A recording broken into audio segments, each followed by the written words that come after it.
नमस्कार, आप सबका स्वागत है न्यूज़ 18 राजस्थान की इस खास पेशकश नारायणी नमोस्तुते में।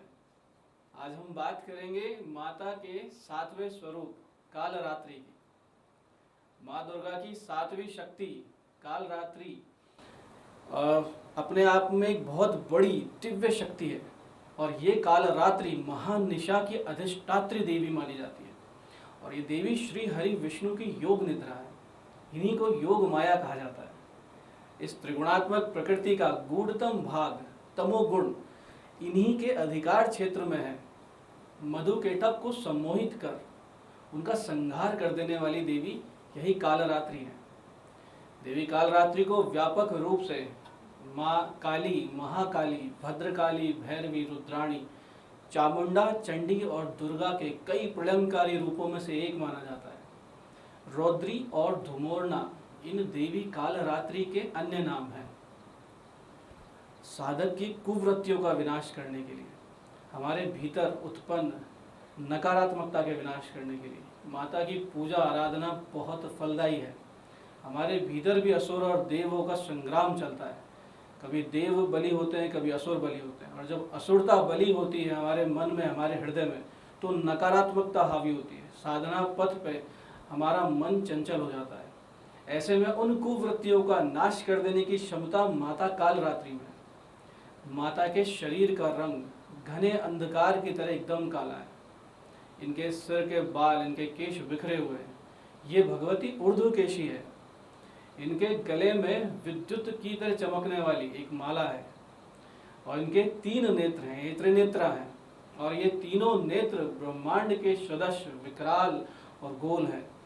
इनसे विद्युत के समान चमकीली किरणें निश्रित हो रही है। इनके देह से, इनकी आंखों से, इनकी नासिका से विद्युत की किरणें निकलती है। माता की नासिका के श्वास प्रश्वास से, हर एक श्वास से अग्नि की असंख्य भयंकर ज्वालाएं निकला करती है। इनका वाहन गदर्भ है। माता सिंह वाहिनी थी और सिंह त्याग कर गधे पर सवारी की। और ये अपने आप में एक बहुत बड़ा अर्थ रखता है। जब साधक अपने चक्रों को भेदते हुए ऊपर चढ़ता है तो ये माता का स्थान आता है सहस्त्रार पे। सहस्त्रार पे आने के बाद में एक स्थिरता प्राप्त होती है और वो स्थिरता सिंह से नहीं मिला करती है। उसके लिए एक शांत पशु की आवश्यकता है। और गधा इसी प्रकार का, गदर्भ इसी प्रकार का पशु है। माता के स्वरूप को आप देखेंगे तो ऊपर उठे हुए दाहिने हाथ में खड्ग और दाहिनी तरफ के नीचे के हाथ में वर मुद्रा है। बाईं तरफ के ऊपर के हाथ में, माता के हाथों में जलती हुई मशाल है। कहीं कहीं कंटक भी कहा गया है, यानी कांटे से युक्त तो एक हथियार भी कहा गया है। लेकिन जलती हुई मशालें हैं। और नीचे के हाथ में, नीचे के बाएं हाथ में अभय मुद्रा है। ये भगवती का विशेष स्वरूप अज्ञान रूपी तमोगुणी अंधकार को विदीर्ण कर देने वाला और अपने भक्तों को ज्ञान के प्रकाश की ओर ले जाने वाला है। माँ भगवती महामारियों और प्राकृतिक प्रकोपों का जब कोई समाधान ना निकले तो भगवती की उपासना, कालरात्रि स्वरूप की उपासना सामूहिक रूप से करनी चाहिए, ऐसा आदेश शास्त्रों में कहा है। दर्शकों, अभी कोरोना नाम की महामारी ने पूरे संसार को परेशान कर रखा है। ऐसे में अगर हम जो माता भगवती के 9 रूपों का आराधना, पूजन, साधना करते हैं, अगर कालरात्रि पूजन में इस दिन अपनी पूजा का 1% अंश इस महामारी के विनाश के लिए दें, संकल्प लेके करें, तो निश्चित रूप से माँ कालरात्रि कृपा हमें मिलेगी, इस संसार को मिलेगी, इस राष्ट्र को मिलेगी और इस महामारी का अंत शुरू हो जाएगा। भगवती माता को कालरात्रि इसलिए भी कहा जाता है कि ये साधकों की रात्रि, साधना में जो रात्रि होती है वो रुकावटें होती है। आलस्य अपने आप में बहुत बड़ी रात्रि है। जब साधक के अंदर आलस्य होता है या काम को टाल देने की आदत होती है तो उसकी साधना में रुकावटें निश्चित रूप से आती है। उन रुकावटों को, यानी साधक की रात्रि का नाश करने वाली कालरात्रि हुआ करती है। ये माँ कृष्ण वर्णा है। इस स्वरूप में माता का वर्ण, माता का रंग एकदम काजल के समान काला है। कथा इस प्रकार है कि शुंभ निशुंभ और उसकी सेना को देखकर, उनके अत्याचारों को देखकर और देवताओं की दुखी स्थिति को देखकर माता को भयंकर क्रोध आया और उस क्रोध से इनका वर्ण कृष्ण वर्ण यानी श्याम वर्ण हो गया। इसी कृष्ण वर्ण की वजह से देवी कालरात्रि का प्राकट्य हुआ। माता का ध्यान कुछ इस प्रकार से किया जाता है। जब माता का आप ध्यान करें तो इस मंत्र से करें, एक वेणी जपा कर्ण पूरा नग्ना खरा स्थिता, लंबोष्टि कर्णिका कर्णी तेलाभ्यक्त शरीरणी, वाम पादोल सल्लोल हता कंटक भूषणा, वर्धन मूर्ध ध्वजा कृष्णा काल रात्रि भयंकरी। दर्शकों, जो लोग नकारात्मक ऊर्जा से पीड़ित हों, यानी जिन्हें सदैव संदेह हो कि उनके बनते बनते काम बिगड़ जाते हैं, और वो भी बिना किसी ठोस तार्किक कारण के, बिना किसी प्राकृतिक कारण के आपके काम बार बार बिगड़ते हैं, तो कहीं ना कहीं कोई नकारात्मक ऊर्जा हमारे आसपास होती है। ऐसे पीड़ित भक्तों को माँ कालरात्रि की शरण लेनी चाहिए। अदृष्ट समस्याओं के अंत के लिए, जिन्हें हम देख नहीं सकते, समझ नहीं सकते, हमारी बुद्धि के परे की समस्याएं, उन समस्याओं को खत्म करने के लिए माँ कालरात्रि की उपासना सर्वश्रेष्ठ होती है। इनकी साधना से आप शत्रुओं से निवृत्ति पा सकते हैं, शत्रुओं का अंत होगा और शत्रुता का भी अंत होगा।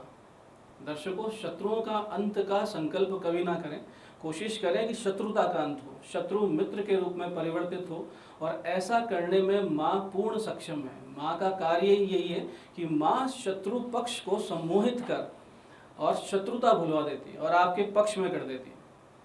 दर्शकों, माता को नीले रंग के फूल और गुड़ का भोग विशेष प्रिय होता है। साथ ही साथ नवरात्र के 7वें दिन देवी को खीर का भोग विशेष रूप से लगाना चाहिए। प्रत्येक तिथि का एक विशेष भोग होता है, 7वें तिथि का भोग खीर हुआ करता है। दर्शकों, ऋतु फल भी माता को आप अर्पित करें। अनार का फल सर्वश्रेष्ठ रहेगा, और संध्या काल में जब आप माँ की पूजा करें तो खिचड़ी का भोग लगाने का विधान शास्त्रों में कहा गया है। दर्शकों, इनकी पूजा में आपको कुछ चीज़ों का ध्यान रखना चाहिए, जैसे आप पवित्रता, ब्रह्मचर्य, शुद्धता और संयम का पालन निश्चित रूप से करें। माँ क्योंकि क्रोधी भी है, अतः सत्य मार्ग का अनुसरण करें। पूजा में आप श्रद्धा, विश्वास और शुद्ध भावना के साथ बैठें, और आप अपने भीतर के अहंकार, लोभ, झूठ, काम, क्रोध, मोह, इनको पूरी तरीके से त्याग कर और फिर माँ की शरण में जाएं। साधना के सोपान जब 6 आप पार कर चुके हैं तो आपको इन कुवृत्तियों का त्याग कर देना चाहिए, क्योंकि जब आप सहस्त्रार की ओर बढ़ते हैं, माता के सप्तम स्वरूप की ओर बढ़ते हैं, तो वहाँ एक पात्रता चाहिए, और वो पात्रता आपको बहुत सी चीज़ें त्याग कर और तप करके हासिल होगी। जो व्यक्ति अन्याय करता है, जो किसी के साथ गलत करता है, उसे माँ दंड देने में बिल्कुल भी परहेज नहीं करती है। अतः माँ की साधना में आप अन्याय कभी ना करें, हमेशा सत्यवादी रहें। दर्शकों, इस दिन साधक का मन, यानी साधक की चेतना सहस्त्रार चक्र में स्थित हुआ करती है, और जब सहस्त्रार चक्र में किसी की चेतना स्थित होने लगती तो ब्रह्मांड की समस्त सिद्धियों का द्वार खुलने लगता है, समस्त ज्ञान का द्वार खुलने लगता है। आपके लिए कोई रहस्य नहीं रहता। सहस्त्रार में स्थित ऊर्जा संसार के भाव का लोप हो जाना और शून्यता के भाव का जागरण हो जाना कहा जाता है। जब शून्यता का भाव जागृत होता है, अहम का भाव लोप होता है, तो अपने इष्ट से, भगवती से एकाकार होने लगता है, और इष्ट से एकाकार का भाव जब जागृत होता है, वहाँ हमारे चित्त को स्थिर रखने का कार्य माँ भगवती कालरात्रि का है। इस महाभाव की अधिष्ठात्री देवी माँ कालरात्रि है। दर्शकों, ज्योतिष की दृष्टि से भी देवी का ये स्वरूप शनि ग्रह से संबंधित है। शनि सबसे रहस्यमय ग्रह है, इनका वर्ण भी कृष्ण वर्ण है, इसलिए माता कालरात्रि का पूजन करने से शनि की पीड़ा शांत होती है। शनि की 7.5 चल रही हो, ढैया चल रहा हो, या किसी प्रकार की शनि की विपरीत दशा चल रही हो, या आपकी जन्म पत्रिका में शनि पीड़ित हो, पाप प्रभाव में हो, दूषित हो, राहु या केतु के साथ हो, या सुप्त हो, तो आप माँ भगवती कालरात्रि की शरण अवश्य आएं। और इन पाठों के अलावा जो आप कालरात्रि के पाठ करेंगे, इसके साथ साथ शनि की पूजा भी आप निश्चित रूप से करें। यदि आप भगवती को उड़द से बनी हुई मिठाई चढ़ाते हैं और शमी के पत्ते अर्पित करते हैं और साथ ही नीले फूल अर्पित करते हैं, तो निश्चित रूप से आपके शनि प्रबल होंगे। दर्शकों, इसी प्रकार नव औषधियों में माता का अधिकार नागदोन या नागदमनी पे माना जाता है। ये औषधि मस्तिष्क के विकारों को नष्ट करने वाली है, साथ साथ गंभीर घावों को भरने वाली। अगर देह के भीतर कोई रक्तस्राव है किसी कारण से खून आपका भीतर से बाहर निकलता है, तो उसके लिए नागदमनी बहुत ही सटीक औषधि है और देह के विष तत्वों को समाप्त करने वाली ये एक विशिष्ट औषधि है। माँ काल रात्रि की कृपा से इस औषधि को विधिवत अगर आप सेवन करते हैं तो देह भीतर से बलिष्ठ हो जाती है, भीतर के घाव जैसे अल्सर जैसे घाव नष्ट हो जाते हैं और माता की विशेष कृपा आपको प्राप्त होती है। दर्शकों, जिन जातकों का जन्मदिन इस दिन है उसके अधिपति देवगुरु बृहस्पति हैं।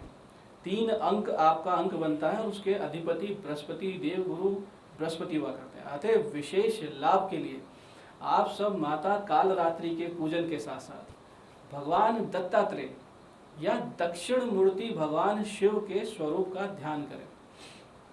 इस तरह के ध्यान करने से आपके बृहस्पति प्रबल हो जाते हैं। हालांकि बृहस्पति के अधिदेवता इंद्र और प्रत्यधिदेवता ब्रह्मा है, लेकिन हमने अपने अनुभव से देखा है कि भगवान शिव के दक्षिण मूर्ति स्वरूप के पूजन से देवगुरु अनुकूल होकर और जातक को सुख समृद्धि बुद्धि विवेक ज्ञान से परिपूर्ण कर देते हैं। शिव के दक्षिण मूर्ति स्वरूप जिनको गुरु के रूप में पूजा जाता है, आदि गुरु भगवान शिव ने अपना सारा निगम ज्ञान, सारे वेद उपनिषद का ज्ञान दक्षिण मुख से ही दिया था। इसलिए आप भगवान शिव के दक्षिण मूर्ति स्वरूप का पूजन करें। इसके लिए आप शिवालय जाएं और शिवालय जाकर भगवान शिव पर चंदन का इत्र अर्पित करें और फिर इस मंत्र का यथाशक्ति आप जप करें। मंत्र दक्षिण मूर्ति शिव का ये मंत्र कुछ इस प्रकार है। ओम नमो भगवते दक्षिणामूर्तये मह्यम मेधाम प्रज्ञाम प्रयच्छ स्वाहा। इस मंत्र की एक कम से कम और अधिक जितनी आपकी क्षमता है उतनी आप मालाओं का जाप करें, इत्र से भगवान का अभिषेक करें, तो निश्चित रूप से भगवान शिव के दक्षिण मूर्ति स्वरूप की कृपा आपको प्राप्त होगी और आपके बृहस्पति निश्चित रूप से प्रबल होंगे। दर्शकों, कोर्ट केस, विवाद या शत्रु द्वारा प्रताड़ना यदि मिल रही हो या आप परेशान चल रहे हो किसी बली शत्रु से या परेशान चल रहे हो किसी विवाद से, तो माता कालरात्रि का पूजन निश्चित रूप से आपको लाभप्रद होगा, यह अत्यंत लाभदायी रहता है। ऐसे पीड़ित भक्त को चाहिए कि वो माँ कालरात्रि का नीले फूल, गूगल और गुड़ के भोग से पूजन करें, अनार की बलि दें यानी अनार का भोग लगाएं और देवी को इन उपायों से प्रसन्न कर शत्रु बाधा या मुकदमे आदि से निजात दिलवाने की प्रार्थना करें। संकल्प में इस प्रकार से कहें कि मुझे इन समस्याओं से बाहर निकालिए और उसके पश्चात संकल्प पूर्वक इस मंत्र की 3 माला का जाप आप रात्रि काल में करें। मंत्र कुछ इस प्रकार है। सर्व बाधा प्रशमनम त्रिलोक्य अखिलेश्वरी एवमेव त्वया कार्यम अस्मद वैरी विनाशनम।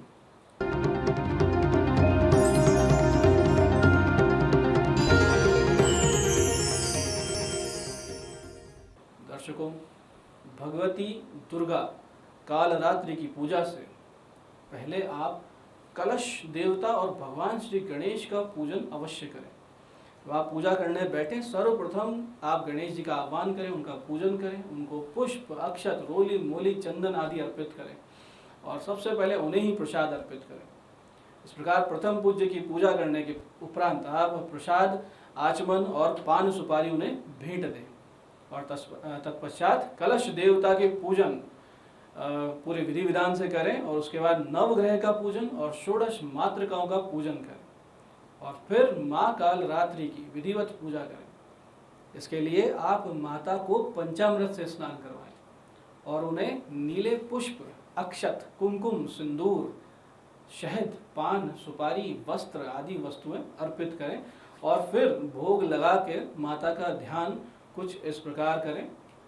ओम भूर्भुवस्सुः कालरात्रि इहा गच्छ इह तिष्ठ कालरात्रे नमः कालरात्रिम् आह्वयामि स्थापयामि नमः पाद्यादिभिः पूजनं विधाय चंडवीरां चंडमायां रक्तबीज प्रभंजनीं ताम पूजनं च देवेशं गायत्रीं पूजयाम्यहम्। फिर माता के इस मंत्र ओम ऐं ह्रीं क्लीं कालरात्रे नमः का यथाशक्ति जाप करें। कम से कम 27, 54, 108 अधिक आपकी क्षमता के अनुसार आप जाप करें और उसके उपरांत आप अपने नित्य के देवी पाठ आदि का पाठ करें और अंत में आरती व क्षमा प्रार्थना अवश्य करें। माँ कालरात्रि की पूजा में क्षमा प्रार्थना का आप विशेष ध्यान रखेंगे। पूजा हेतु आप कुश और कंबल के पवित्र आसन पर बैठना। कोशिश करें कि लाल आसन हो, नीला आसन भी भगवती की उपासना में चल जाएगा। गुड़ व खीर का प्रसाद माता की पूजा में विशेष लाभदायी और प्रभावी है।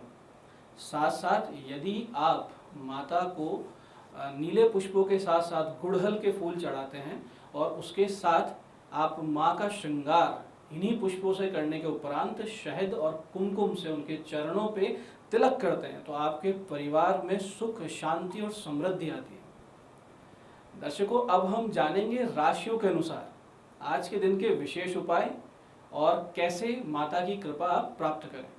सर्वप्रथम हम बात करते हैं मेष और वृश्चिक राशि के जातकों की। मेष और वृश्चिक राशि के जातक जिनके अधिपति मंगल हुआ करते हैं, वो आज भगवती कालरात्रि के साथ साथ पंचमुखी हनुमान जी का पूजन अवश्य करें। आप सभी मेष और वृश्चिक राशि के जातक आज माता को लाल व नीले पुष्प व श्रृंगार सामग्री अर्पित करें। उसमें नीले रंग की साड़ी भी आप दे सकते हैं और भोग में अनार अवश्य रखें। और उस पूजन के उपरांत जब आप भगवती की पूजा कर चुके हों तो घर से निकलें तो गौ माता अथवा नंदी को मूंगफली का तेल व गुड़ मिला हुआ दलिया अवश्य खिलाएं।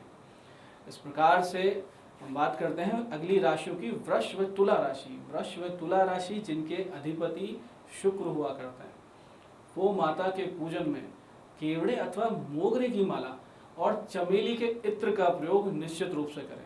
आप सब प्रसाद में खीर अवश्य रखेंगे और पूजा के उपरांत जब आपके पूजा पाठ मंत्र स्त्रोत इत्यादि संपूर्ण हो जाए तब किसी पुत्रवती स्त्री को कुछ भेंट आदि देकर उनका आशीर्वाद प्राप्त करें।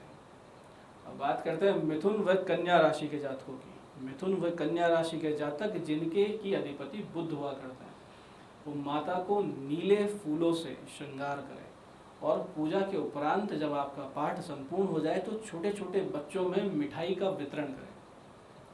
अब बात करते हैं हम अगली राशि कर्क की। कर्क राशि के जातक जिनके की अधिपति चंद्र हुआ करते हैं, ऐसे जातक माता को श्वेत व नीले पुष्पों से श्रृंगार करें और मखाने की खीर और इलायची का प्रसाद अर्पित करें तथा साथ ही साथ पूजा के उपरांत जब आपका पाठ पूरा हो जाए आप नंदी को सफ़ेद मिठाई खिलाकर आएं। इस प्रकार करने से आपको भगवती का विशेष प्रेम, स्नेह और कृपा प्राप्त होगी। बात करते हैं अगली राशि सिंह राशि की। सिंह राशि के जातक जिनके अधिपति भगवान सूर्य हैं, वो माँ को गुड़ घी का भोग लगाएंगे और साथ साथ रक्त पुष्प जिसमें भी विशेषकर गुड़हल के फूल आप माता की सेवा में रखेंगे और उनका श्रृंगार सामग्री अर्पित कर उन्हें अनार का प्रसाद निश्चित रूप से लगाएं। इससे आपको विशेष शुभ फल प्राप्त होगा और भगवती की कृपा आप पर निरंतर बनी रहेगी। आप सब पूजन के उपरांत सिंह राशि के जातक गौ माता को रात्रि में भिगोए हुए गुड़ उसमें खांड मिला के खिला के आएँ। इससे आपको भगवती की विशेष कृपा प्राप्त होगी। इसके साथ आगे बात करते हैं धनु व मीन राशि के जातकों की। धनु व मीन राशि के जातक जिनके की अधिपति देवगुरु बृहस्पति हुआ करते हैं, ऐसे जातक माता की पूजा में गेंदे के पुष्प और बिल्व पत्र अवश्य रखें। माता की पूजा के उपरांत आप सब शिवालय जाकर भगवान शिव का शहद से अभिषेक और चंदन से तिलक अवश्य करके आए। ऐसा करने से आपको बृहस्पति की भी कृपा प्राप्त होगी और माँ की अनन्य भक्ति आपके जीवन का एक अंग बनेगी। और आज के दिन आप यदि गौ माता को केले अर्पित करते हैं तो आप पर भगवती की विशेष कृपा बनी रहेगी। दर्शकों, आगे अब बात करते हैं मकर व कुंभ राशि के जातकों की, जिनके स्वामी शनि हुआ करते हैं। शनि का संबंध आपको हमने बताया है कि माँ कालरात्रि से विशेष है, तो आप सब माता की विशेष पूजा करें, उसमें पान अर्पित करें और उस पान पे 2 लौंग और 1 जायफल रख के माता को अर्पित करें। साथ साथ आप अनार का भोग अवश्य लगाएंगे और पूजा के उपरांत जब भगवती की पूजा संपूर्ण कर लें तो आप भैरव जी के मंदिर जाएं और उड़द से बनी मिठाई वहाँ चढ़ाकर किसी छोटे बालक को अवश्य दें। ऐसा करने से भगवान भैरव, शनि और माता कालरात्रि की आपको विशेष कृपा मिलेगी। दर्शकों, अंत में एक विशेष बात, किसी भी पूजा, जप, तप, स्तोत्र, मंत्र जाप के अंत में आप क्षमा याचना अवश्य करें। और विशेषकर जब आप माँ कालरात्रि की पूजा कर रहे हैं तो आपको सावधानी रखना बहुत जरूरी है। इसके लिए आप कहें ओम यदक्षरम परिभ्रष्टम मात्राहीनम च यद भवेत क्षम्यताम देवी प्रसीद परमेश्वरी। इस प्रकार आप उच्चारण कर माता के सामने दंडवत प्रणाम करें, उनसे क्षमा प्रार्थना करें और अपनी त्रुटियों के लिए माफ़ी मांगे, क्योंकि त्रुटियां होना अवश्यंभावी है, मनुष्य है, मनुष्य त्रुटि अवश्य करते हैं। इस प्रकार विधि विधान से आप सब जगदम्बा के इस परम शक्ति संपन्न स्वरूप कालरात्रि का पूजन करें और जगत जननी माँ कालरात्रि आप सबको अनन्य प्रेम से परिपूर्ण कर दे, आपकी अमोघ रक्षा करें, आपको साधना के पथ पे पूर्णता प्रदान करें और आपके जीवन को शिव तत्व से भर दे। इस मंगल कामना के साथ आज के इस शुभ विषय पर इतना ही। जय जगदम्बे।